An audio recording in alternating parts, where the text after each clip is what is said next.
आप लोगों के समक्ष लेकर चल रहे हैं जनता की विशेष मांग पर आला में चक्रव्यूह की लड़ाई।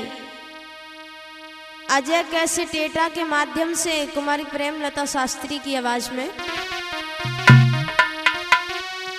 दुर्योधन भट्ट करण मिले गए द्रोण के पास, कौरवपति कहने लगा हो कर निपट उदास,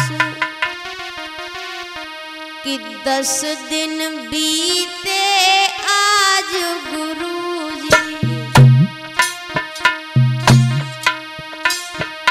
कोई एक और युद्ध दो है ठहराई, पांडव वंश से आज तलक एक चुहिया हाथ लगी है ना।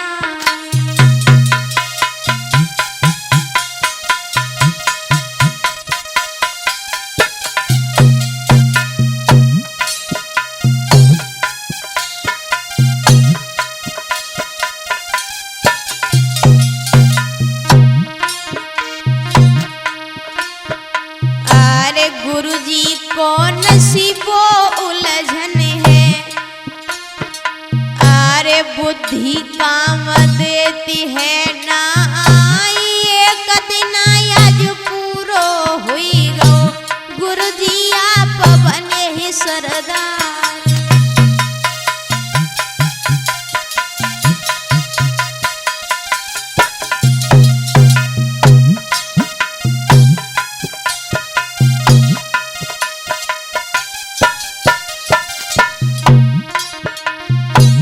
दुर्योधन ने गुरु द्रोण से कहा है, गुरुजी आखिर बात क्या है जो हम पांडवों पर विजय प्राप्त नहीं कर पा रहे। तो कर्ण राज ने कहा कि दुर्योधन तुम शायद नहीं जानते कि गुरु द्रोणाचार्य का स्नेह अर्जुन पर जितना है उतना स्नेह तेरे ऊपर नहीं। अरे कहीं कर्ण ने बात कुछ नहीं हो,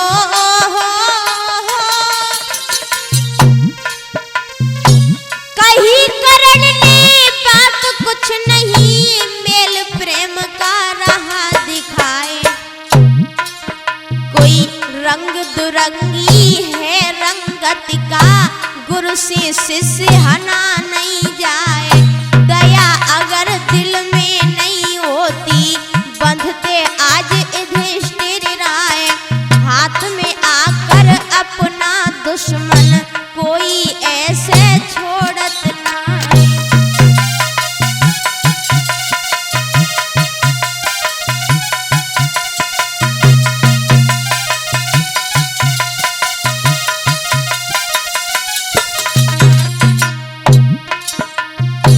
कर्ण राज ने कहा कि दुर्योधन आज महाराज युधिष्ठिर बंधन में आ गए थे, लेकिन गुरु द्रोणाचार्य जी ने जानबूझ करके महाराज युधिष्ठिर को बंदी नहीं बनाया। ये सब स्नेह का ही फल है। जो ये वचन गुरु द्रोणाचार्य ने सुने भैया, एक तीसरा वचन सुनी कर्ण राज के एक कदम युवले पड़े ही गुरु राज कहे, अरे तरकस धनुष एक लंग फेंको, अपनो फेंक दो तो सरताज।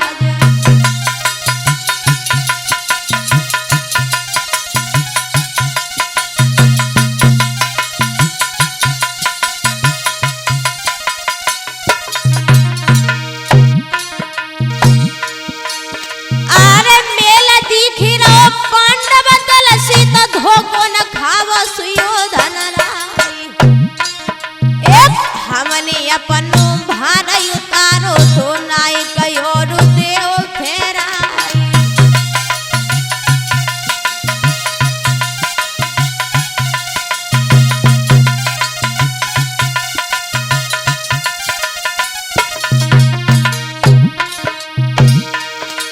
अरे धनुष मुकुट कई और फेंक दो, चले भय द्रोण गुरु तत्काल, सोई चरण पकड़ के द्रोण गुरु के रोवन लगे थे आज नरपाल।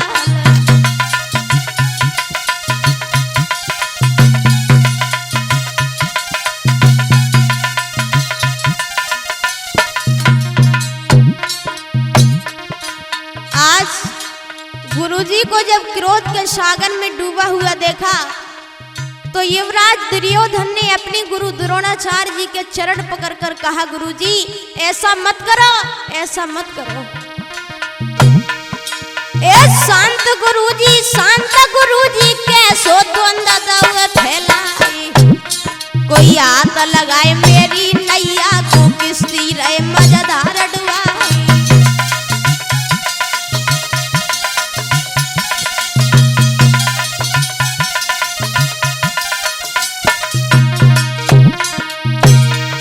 अरे हम बालक अज्ञान गुरुजी या पौनी दिन पुड़ गुड़ धाम, कोई लेकिन उचित नहीं है गुरुजी युद्ध में आप होता विराम।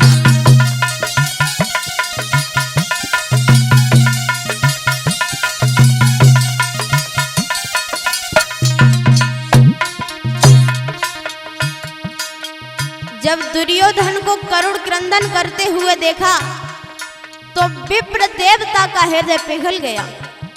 दुर्योधन को उठाकर अपने हृदय से लगाया और कहा, बेटा दुर्योधन चिंता मत कर। अरे इतनी भी के विप्र रे देवता, सवरिया गुस्सा को गए भुला। अरे हाथ पकड़ के दुर्योधन को सुन ले आज सुयोधन राय।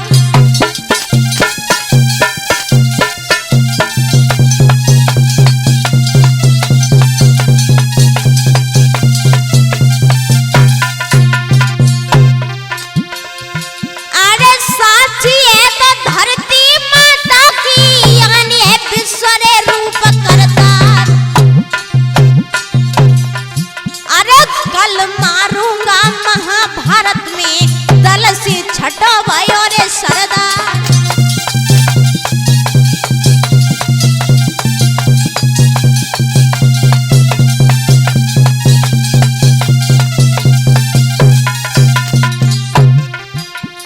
और बोले हैं, अरे एक ही बार के तार नहार, महाजगधार के बार प्रचारो, देती हूँ कार बिडारी सबे, सरदार बिडार के तार उतारो।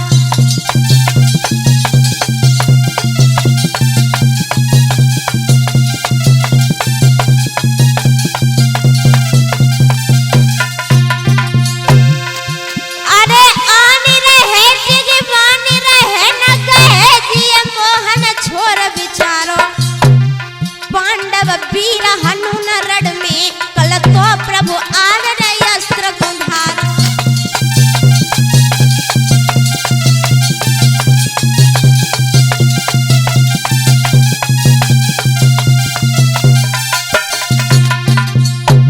द्रोणाचार्य जी ने हाथ उठा के संकल्प किया कि मैं हथियार छोड़ दूंगा कि कल मैं प्रतिज्ञा अपनी पूरी नहीं कर पाया। बोले हैं, ले लो द्रोण गुरु संकल्प नकुल इत धर्म से बोले हैं, ले लो द्रोण गुरु संकल्प नकुल इत धर्म से बोले हैं।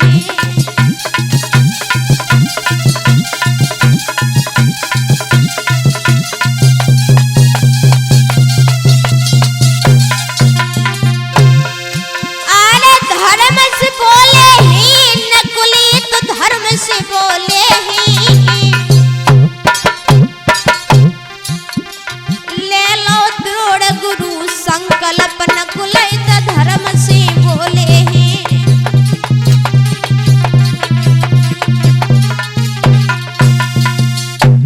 भाइयों, इधर तो गुरु द्रोणाचार्य जी ने संकल्प किया और इधर पांडवों के शिविर में हलचल मच गई।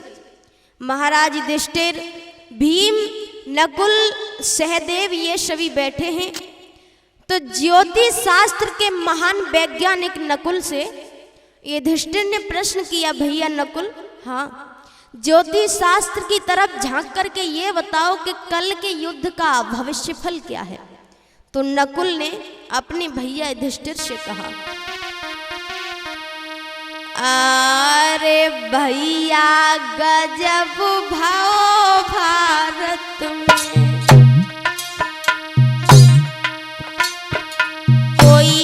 पड़लो द्रोण गुरुअने धार, समर भूमि में तो निश्चय जूझे अपन कोई प्राण आधार।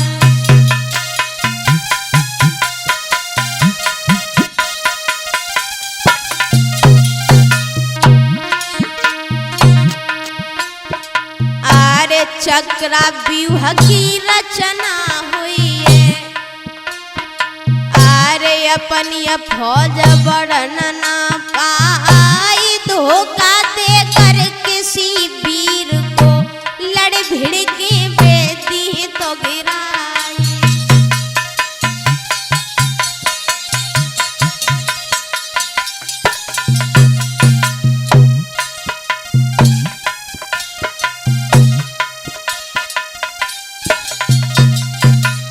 भाइयों, जैसे ये नकुल की बात महाराज युधिष्ठिर ने सुनी, आज महाराज के युधिष्ठिर में आंसू भर गए भैया।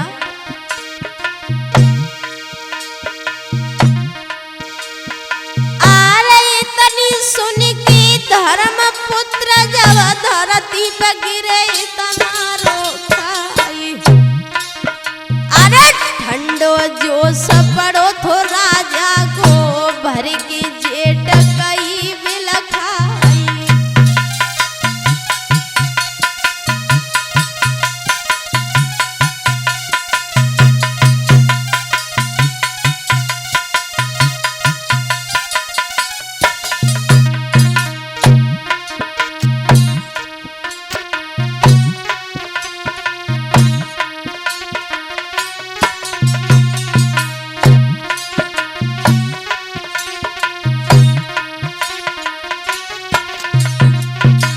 भाइयों, महाराज युधिष्ठिर कहने लगे, हे कृष्ण, आप अर्जुन को लेकर चले गए, लेकिन यहाँ तो हाल ही बेहाल हो गया। प्रभु, अर्जुन को जैसे बने धर लेकर आओ।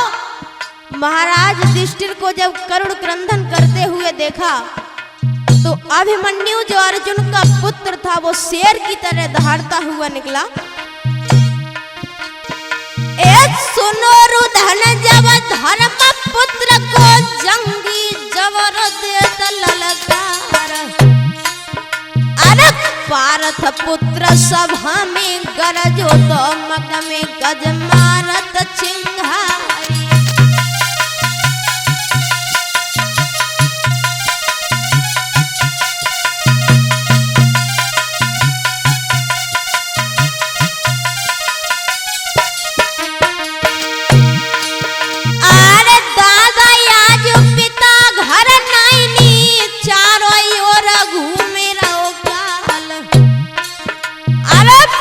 निकल गए कुरुक्षेत्र से सन्मुख खड़ो तुम्हारे लाल।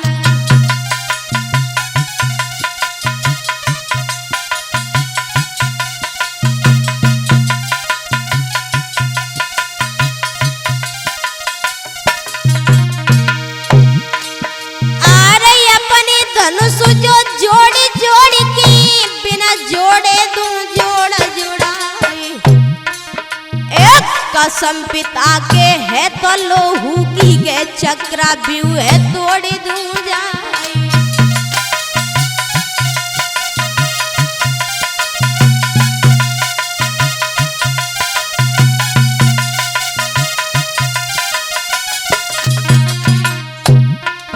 जब अभिमन्यु ने चक्रव्यूह तोड़ने की प्रतिज्ञा की तो महाराज युधिष्ठिर ने अर्जुन पुत्र अभिमन्यु को अपनी गोद में बिठाकर पूछा, लाला एक बात बता।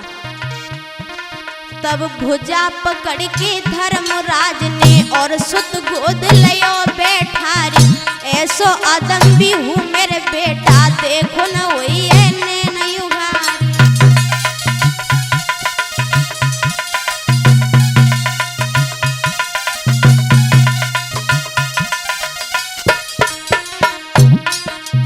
महाराज युधिष्ठिर ने पूछा, है बेटा, हम पांचों भाइयों में से अर्जुन के अलावा चक्रव्यूह तोड़ने का हाल किसी को ज्ञात नहीं, और तुमने बेटा यह शिक्षा इस बाल काल में कहां से सीख ली?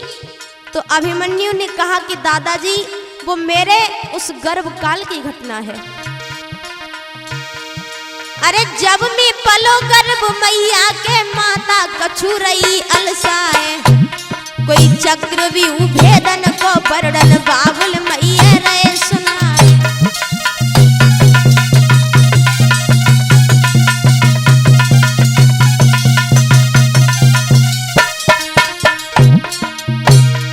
अरे बिहू की गाथा में माता को बैरन नींदन लयो दबाए, कोई जाना जाना ही जाना था आना लयो नींदने खाए।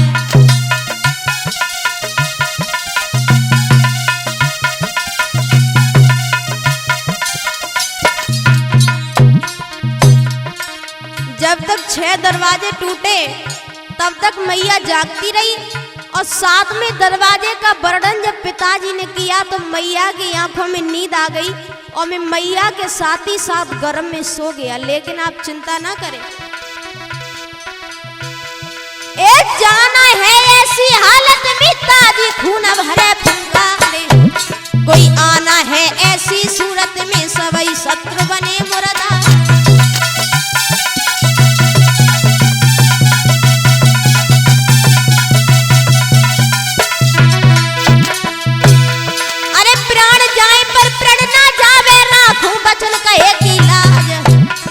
भुजा फड़क रही है लड़वे तू आज्ञा देव श्री महाराज।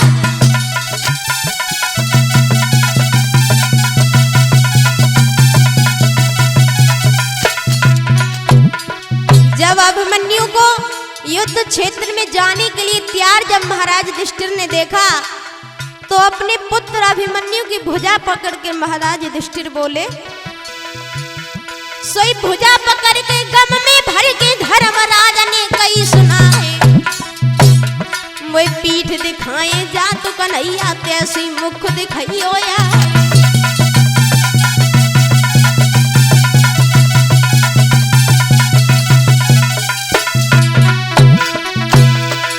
द्रोण गुरु द्रोणागिर समहेरज समेरो प्राण आधार, कोई मृग छोना ना हर की बरनी रखियो लाज श्री करता।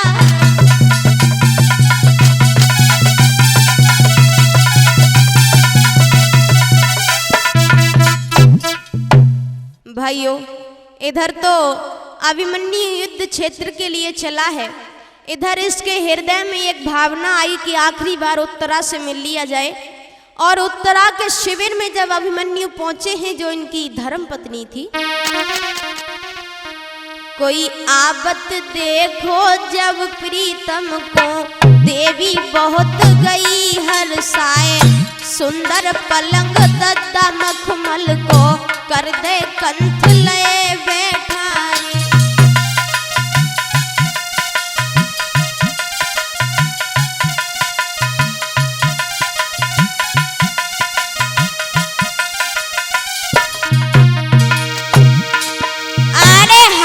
जोड़ की बोलन लागी रड़ जाने के ठाट निहारे, आफत आई किस छत्री की कहाँ को साज चले भरता।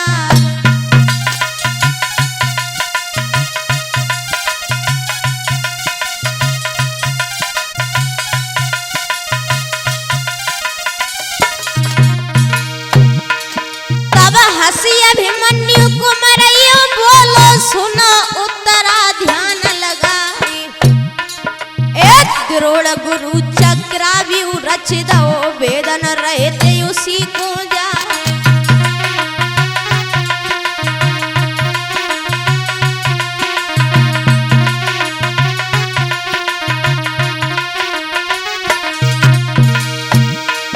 अरे वक्त अखीरी है भारत में हमको विदा करो हरसाई, सोई एकदम उठ के जो समय भर के करवे तिलक चली दी हरसाई।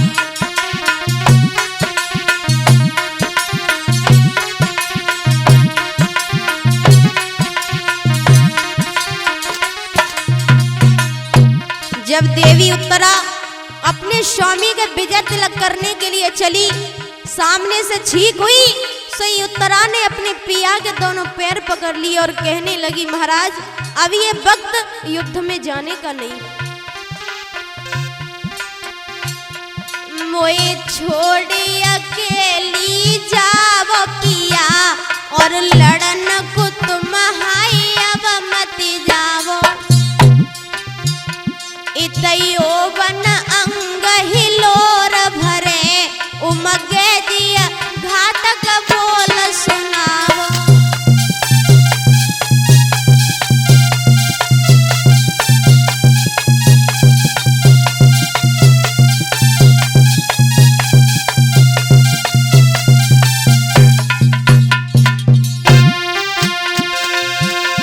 तुम देखे बिना हम कैसे जिए और सुनी भवन दिन कैसे बितावे। काल के जाल में जाए रहे बस सोच यही हम कंठ डरावे।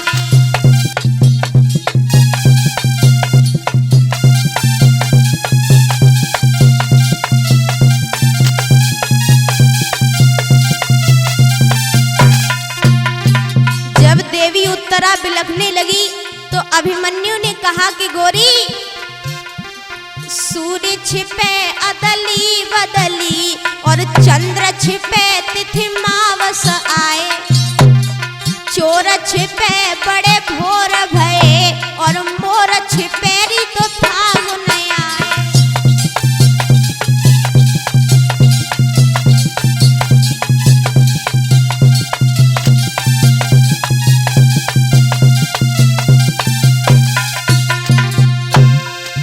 अरे पानी की बूंद पतन छिपे और नीर छिपे ऋतु ग्रीष्म आए। कान आवाज पड़े रड़ की असली छतरी छिपे न छिपाए।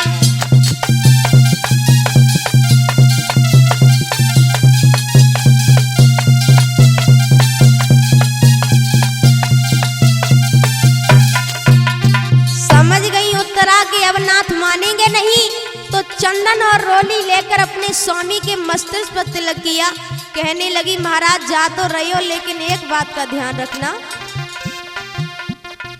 और इससे आगे की कथा आप इसी में सुनेंगे अजय कैसेट डेटा के माध्यम से।